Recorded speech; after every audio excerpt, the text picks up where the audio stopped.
Everyone. My name is Natalie Morgan, and I'm the oncology pharmacy resident here at Monument Health Cancer Care Institute. And for my February clinical pearl, I'm going to be talking about withdrawal and discontinuation of Janus kinase or JAK inhibitors. And in particular, I'm going to be focusing on ruxolitinib for this presentation. My objectives are to talk about the pathophysiology and clinical presentation associated with discontinuation of ruxolitinib and talk about some of the literature surrounding development of ruxolitinib discontinuation syndrome or RDS, and then finally talk about some of the practical and clinical considerations for discontinuing ruxolitinib. So jumping right into the pathophysiology and clinical presentation of JAK inhibitor withdrawal. So the JAK inhibitors are a family of non-receptor tyrosine kinases, and they play an essential role in cell signaling and cell transduction. And they're used in a wide variety of disease states. So for oncology purposes, commonly used in myeloproliferative disorders, and be talking quite a bit about myelofibrosis during this presentation, but can also be used for autoimmune conditions, including rheumatoid arthritis, as well as inflammatory dermatologic and bowel disorders. And as you can see, they are a family of receptors. So we have JAK1, JAK2, JAK3, and TYK2. And all of these receptors generally lead to activation of signal transduction. And so they are part of the JAK-STAT signaling pathway, and STAT stands for the signal transducers and activators of transcription.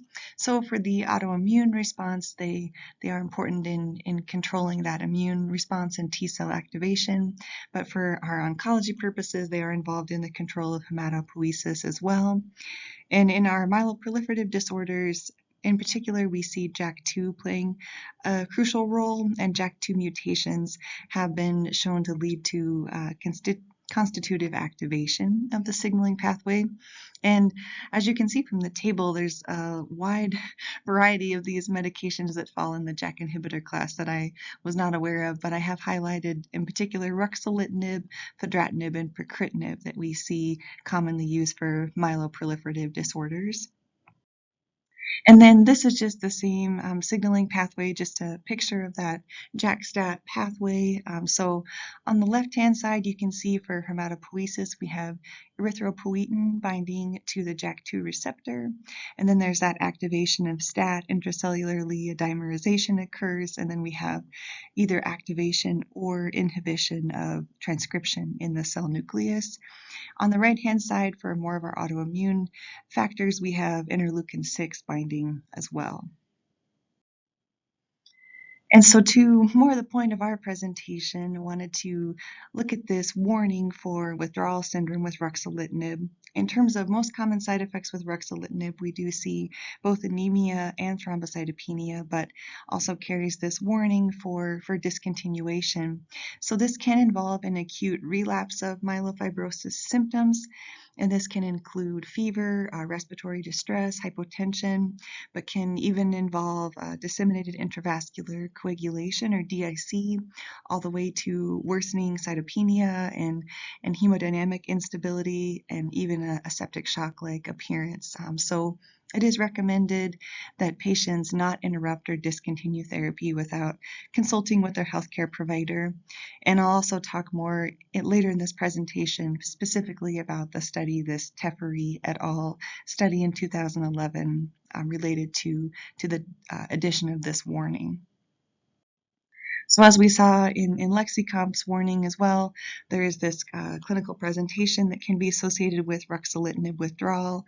So that can most commonly include a relapse of myelofibrosis symptoms, including splenomegaly, cytopenia, but can also develop into more severe symptoms, including a cytokine storm, acute respiratory distress, hemodynamic instability, and DIC.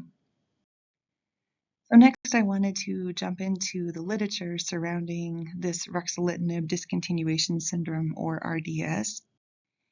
And so the first study that I'm looking at is that same study that is cited in LexiComp with discontinuation of ruxolitinib. And this was published in 2011 in Mayo Clinic Proceedings, entitled Serious Adverse Events During Ruxolitinib Treatment Discontinuation in Patients with Myelofibrosis. So for background, they discuss how the ruxolitinib was the first JAK inhibitor studied for treatment of myelofibrosis. And they discuss that really in both short and long-term outcomes, ruxolitinib has shown benefit in terms of controlling symptoms for patients, and particularly splenomegaly, but there is also that risk for adverse effects that we have to consider. So as I mentioned, anemia and thrombocytopenia are typically the most common side effects, and thrombocytopenia is actually considered the dose-limiting side effect with ruxolitinib. But we do also carry this risk for ruxolitinib discontinuation syndrome when this medication is stopped. And so this study in particular looked at reports of treatment discontinuation among 51 patients that were treated at Mayo Clinic. And these were actually participants in the first clinical trial for ruxolitinib in treatment of myelofibrosis. And they did see a high rate of discontinuation for ruxolitinib over the study time period. So 47 of those 51 patients, or 92%, had discontinued treatment to date. So median treatment duration was 9.2 months. And for a majority of patients, that had been due to either lack of response or disease progression or development of toxicity. And among those 51 patients, they did determine that 5 of them, or 11% of these patients, did develop acute symptoms with discontinuation, so including worsening cytopenia, splenomegaly, and need for hospitalization. And so this study is really a summary of those 5 patients who developed severe symptoms related to discontinuation. So the first patient was a 59-year-old female. She had myelofibrosis secondary to polycythemia and also had a JAK2 mutation. She presented with severe pruritus and fatigue, and she was transfusion dependent at the time of study enrollment. She was receiving ruxolitinib 50 milligrams daily initially, but that required dose reduction after 2 cycles due to headaches and thrombocytopenia. But she was able to maintain therapy for over 2 years, at which point she developed worsening splenomegaly and fatigue associated with leukocytosis and anemia. And so at that point, ruxolitinib was discontinued with a tapering schedule, and also the patient received concurrent prednisone to minimize the risk for ruxolitinib discontinuation syndrome. Unfortunately, though, the patient did require hospitalization. She developed respiratory distress and severe anemia that actually did require transfusion support, as well as worsening splenomegaly. Fortunately, though, her symptoms did improve, and she was able to enroll in another clinical trial for a JAK inhibitor 1 month after discontinuing ruxolitinib. The second patient was a 69-year-old female, also with myelofibrosis secondary to polycythemia with a JAK2 mutation. She had symptomatic splenomegaly as well as night sweats, fever, and fatigue. And then in terms of her medical history, she had a history of pulmonary hypertension as well as a TIA and a DVT. She was initiated on ruxolitinib 25 milligrams BID, and she had rapid response to treatment, but she did require a dose reduction due to anemia and renal insufficiency.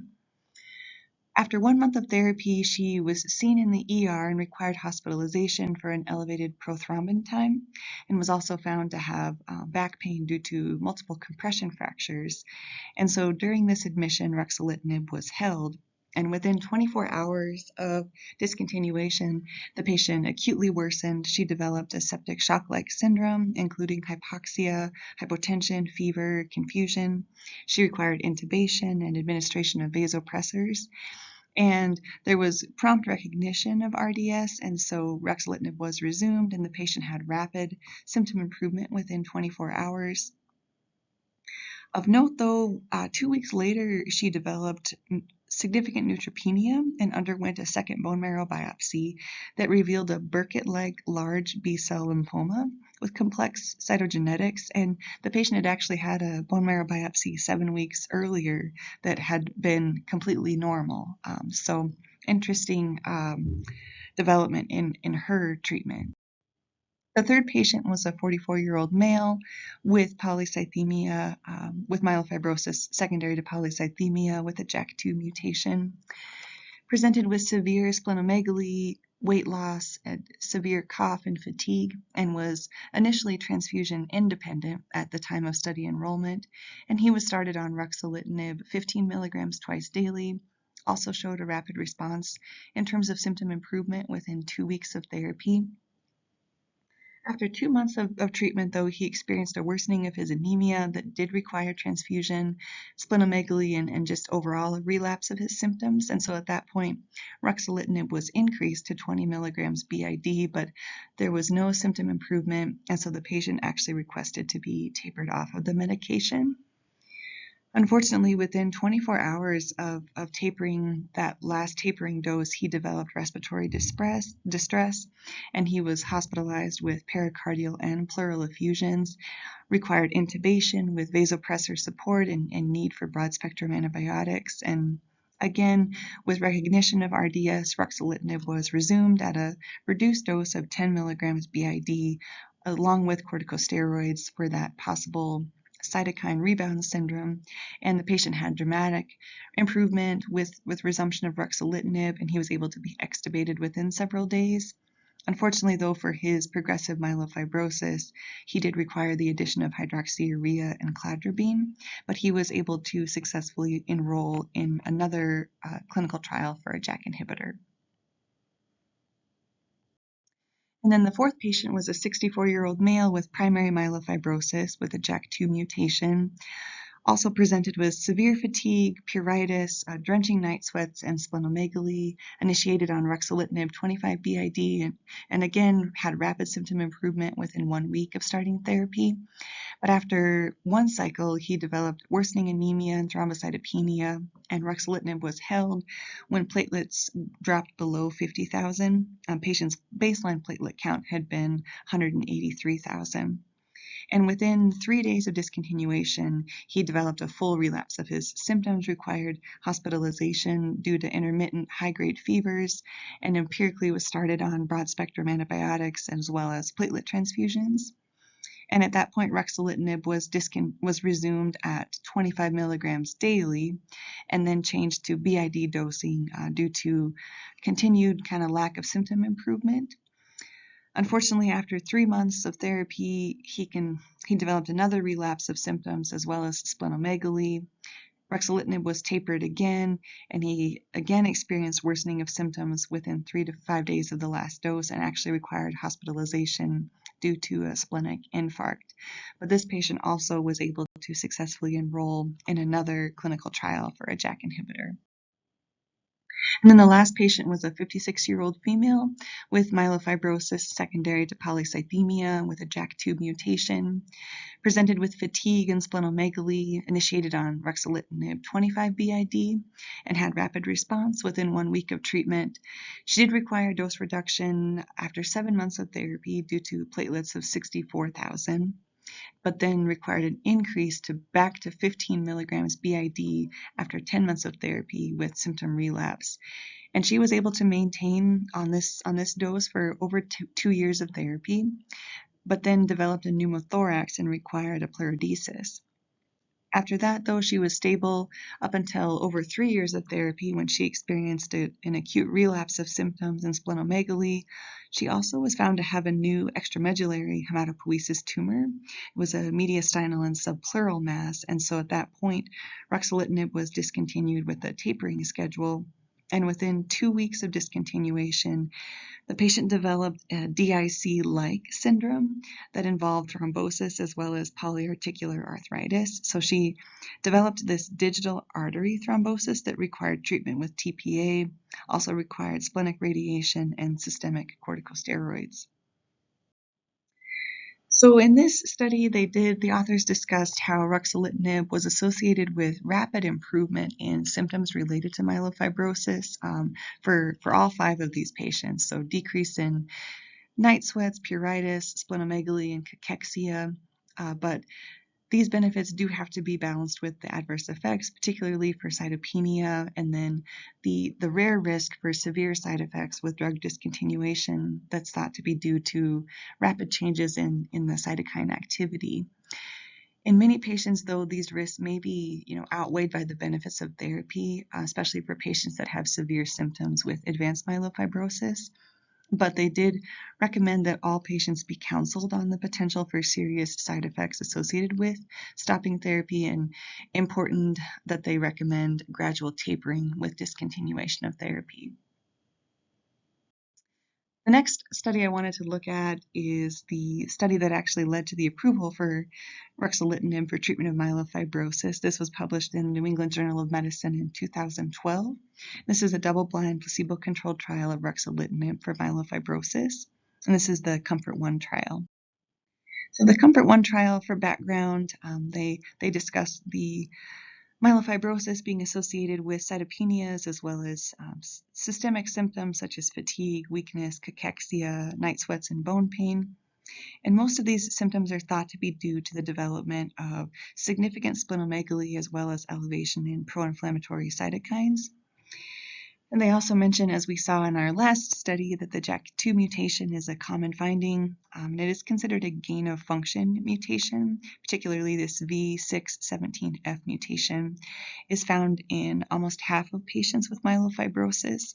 And so ruxolitinib, as an inhibitor of both JAK1 and JAK2, is thought to be beneficial in this treatment algorithm.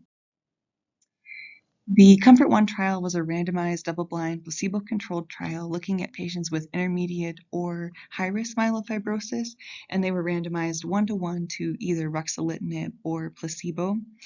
And the ruxolitinib starting dose was based on the patient's baseline platelet count. So for inclusion, they looked at adult patients with an ECOG performance status less than or equal to 3.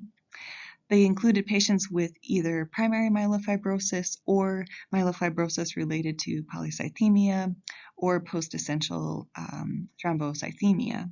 They also looked at patients with a life expectancy of 6 months or more, and then again, intermediate or high risk based on the International Prognostic Scoring System, or IPSS score, which looks at age, presence of symptoms such as fatigue, night sweats, presence of anemia, so hemoglobin less than 10, leukocytosis, they define as a white count greater than 25, or a circulating blast count greater than or equal to 1%. They also included patients here with a blast count of less than 10% and a CD34 positive cell count greater than 20,000. They also required patients to have a baseline platelet count of greater than or equal to 100,000. And they also had to have palpable splenomegaly, so at least a 5 centimeter spleen involvement below the left costal margin. They excluded patients with an ANC of less than 1,000, as well as those with liver function abnormalities or an elevated serum creatinine, or patients with a history of malignancy in the past 5 years, or splenic radiation within 12 months, or prior therapy with a JAK inhibitor. The objectives for the COMFORT-1 trial: the primary objective was to determine the proportion of patients with a reduction in spleen volume by 35% or more at 24 weeks. And then for secondary objectives, they looked at the durability of that response as well as changes in the symptom burden and overall survival.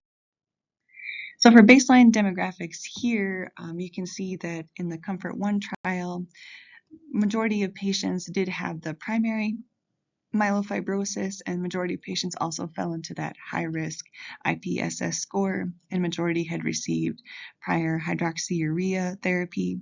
And then over 2/3 of patients in both ruxolitinib and placebo groups had the JAK2 mutation. So overall, they randomized 155 patients to ruxolitinib and 154 to placebo. For results here in the COMFORT-1 trial, for their primary objective, they did show that in terms of reduction in spleen volume, ruxolitinib achieved that with an odds ratio of 134.4, so certainly significant in comparison to placebo. For their secondary objective of the patient-reported symptom improvement, they also showed that ruxolitinib was superior with a 45.9% versus 5.3%, so odds ratio of 15.3. And then in terms of overall survival, with the initial study, they actually did not show a significant difference in overall survival. There were 10 deaths in the ruxolitinib group compared to 14 in the placebo group. However, with their extended follow-up, which included a median of 51 weeks of follow-up, they did show a significant survival advantage for patients treated with ruxolitinib. So there were 13 deaths in the ruxolitinib group, or 8.4%, compared to 24 deaths, or 15.6% with placebo. So hazard ratio of 0.5 with that extended follow-up period. In terms of the safety events here, they did see that for discontinuation of therapy due to any grade adverse effect, similar between groups, 11.6 with ruxolitinib, 11% with ruxolitinib versus 10.6% with placebo. They did see a total of 20 deaths that occurred during the study or within 28 days after receiving treatment, so 9 with ruxolitinib and 11 with placebo. And they did delineate the primary causes of death in these instances. So for ruxolitinib, there was a case of muscle weakness and general deterioration, subdural hematoma, renal failure, non-small cell lung cancer, conversion to acute myeloid leukemia, and then 2 patients each experienced pneumonia and sepsis. And this is just looking at, in general, the most common adverse effects that occurred. So this is occurring in 10% or more of patients receiving ruxolitinib. So certainly you can see the hematologic toxicity is occurring in 96% of patients developed anemia with ruxolitinib, 69.7% developed thrombocytopenia. In terms of non-hematologic toxicities, most commonly included fatigue, diarrhea, peripheral edema, and ecchymosis.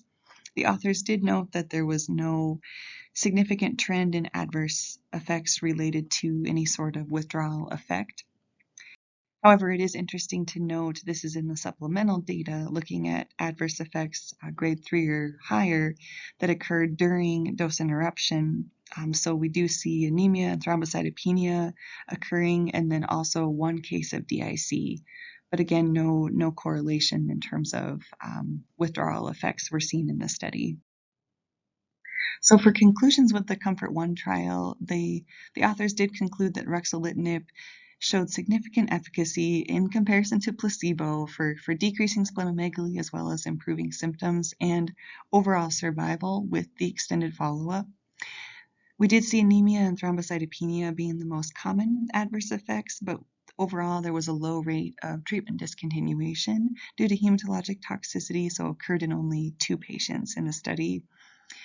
And with interruption of therapy, generally we saw that patients just had a gradual return of their myelofibrosis symptoms. And so in this study, there was actually no clear pattern for any sort of withdrawal effect in terms of the adverse effects seen in the COMFORT-I trial.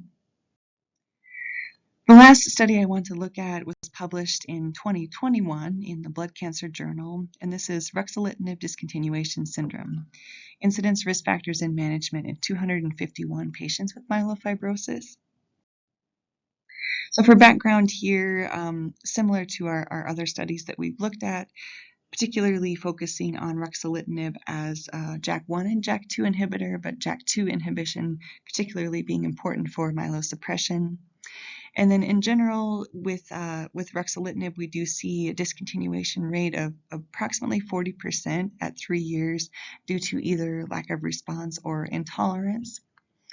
And majority of patients with discontinuation, as we saw in the COMFORT-I trial, will experience a worsening of their myelofibrosis symptoms and potentially splenomegaly. And in earlier studies, like our phase 1 and 2 studies, we did see that this can in some cases be life-threatening. So small percentage of patients can have an acute rebound of essentially a cytokine storm, and then that risk for ruxolitinib discontinuation syndrome. So it is recommended to taper ruxolitinib to prevent any of these severe reactions. So this study was a survey-based study that they sent to all participating centers, so 22 cancer centers in this clinical network of academic hematology centers.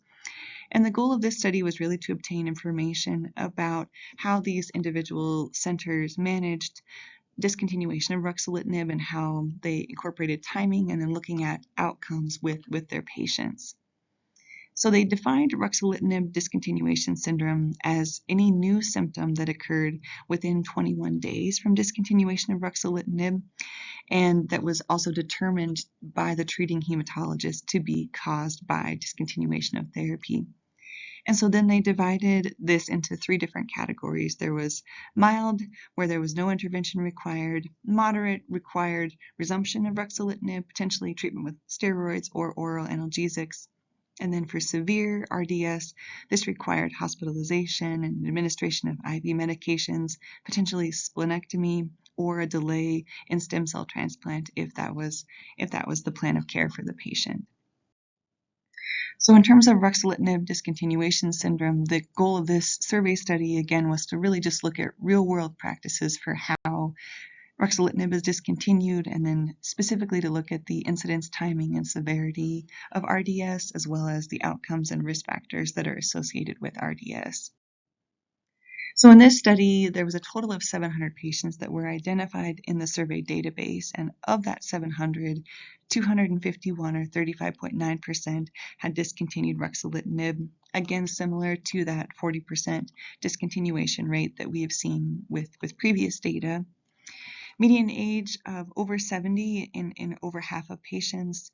Anemia and splenomegaly were also present in many patients. And then looking at the patient symptom assessment, they used the myeloproliferative neoplasm symptom assessment, and I have a picture of that on the next slide.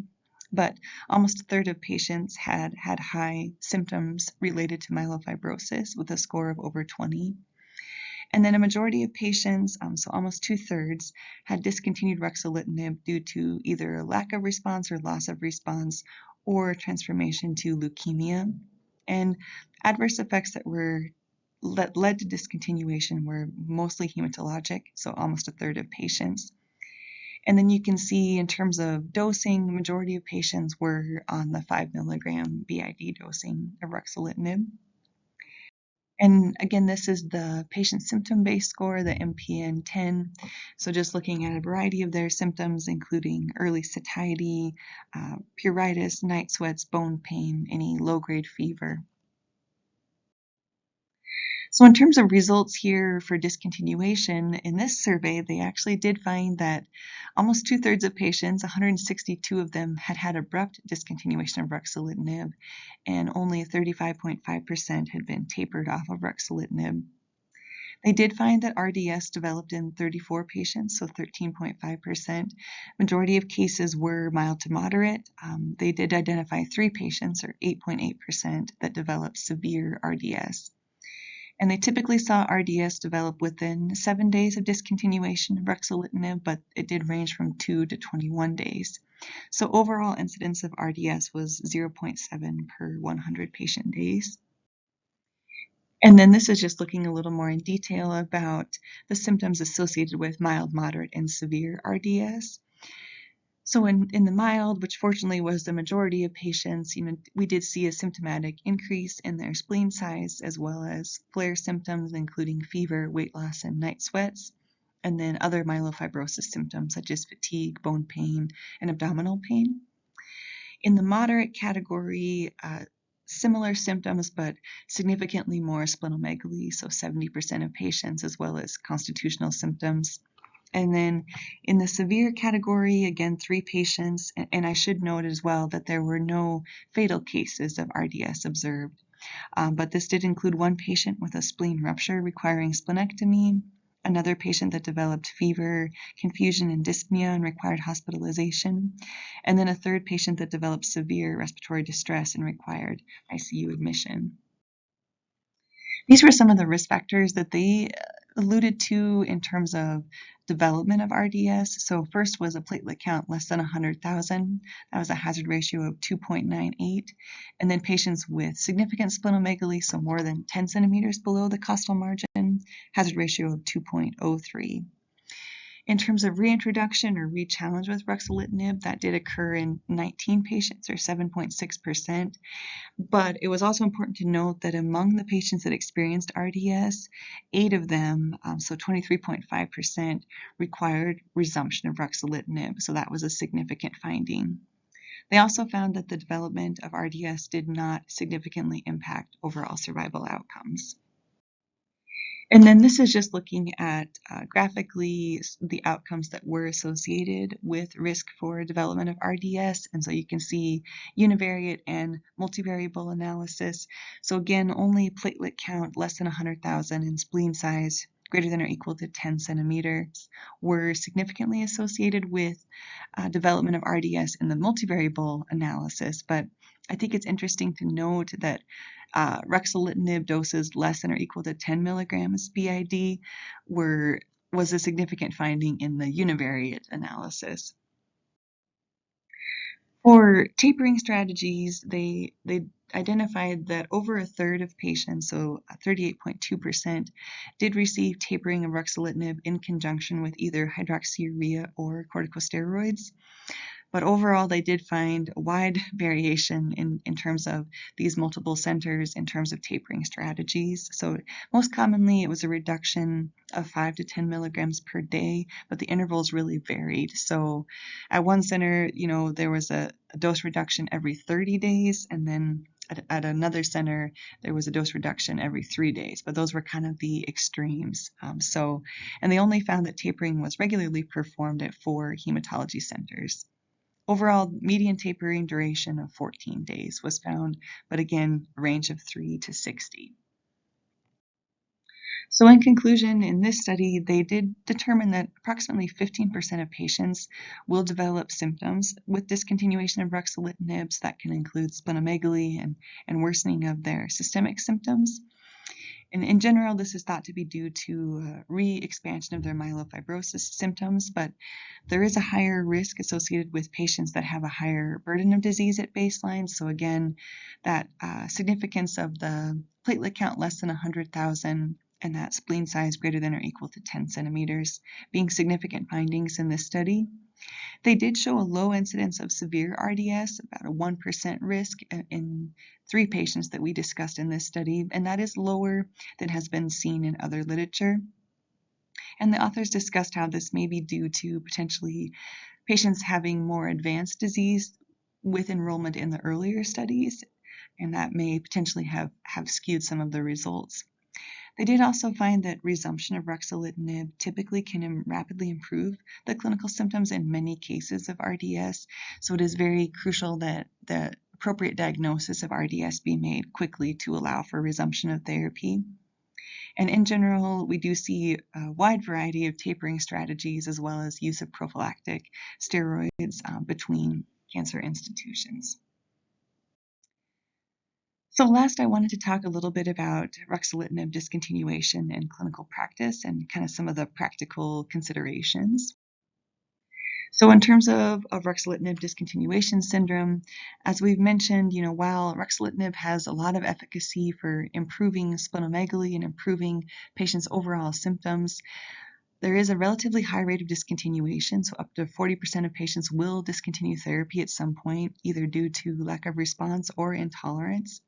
Some of the factors that may be predictive in terms of ruxolitinib discontinuation include having an intermediate or high-risk IPSS score, being transfusion dependent, having a platelet count less than 100,000, or having an unfavorable karyotype.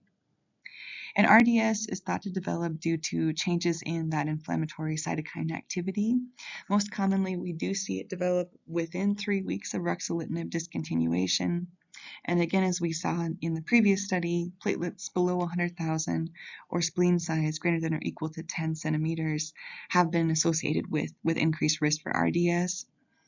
Currently, it is not considered to be a dose-dependent phenomenon, and often we can see rapid symptom improvement when ruxolitinib is reintroduced.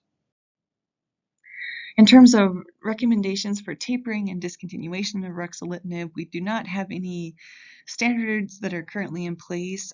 So there are some general recommendations. The first is that if there is an alternative therapy that the patient is being transitioned to, it is recommended to transition rapidly to that alternative therapy, whether that be a second-generation JAK inhibitor, going on to stem cell transplant, or enrollment in the clinical trial. And then it is recommended, again, to taper ruxolitinib gradually and consider use of prophylactic corticosteroids with tapering. if the patient does develop a sudden onset of severe RDS, this may often require hospitalization and potentially admission to an intensive care unit. And at that point, it is important to consider early reintroduction of ruxolitinib. It's been shown to rapidly resolve their respiratory failure and fever. And then important to also continue patients on systemic corticosteroids at that time as well. And then I thought this algorithm was helpful for looking at management of thrombocytopenia with ruxolitinib, so looking at patients with a platelet count less than 50,000, and then determining if they have splenomegaly, which is the right-hand side, or no splenomegaly on the left-hand side. And again, filtering down in the algorithm here, essentially making sure that we resume ruxolitinib if there is any concern for RDS or severe symptoms, regardless of the presence of splenomegaly or not.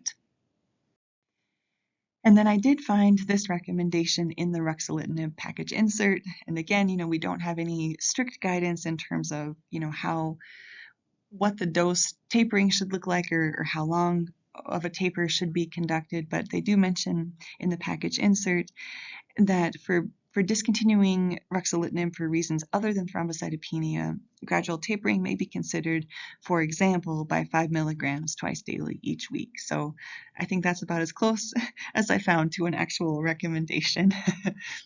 And then I did just want to point out as well some of the pharmacokinetic differences. And I think, of course, we haven't talked a lot about our other JAK inhibitors, such as fedratinib and pacritinib, but I think it is interesting looking at some of the kinetic differences. So ruxolitinib has the shortest half-life at roughly 6 hours compared to fedratinib at 41 hours and pacritinib at around 28 hours.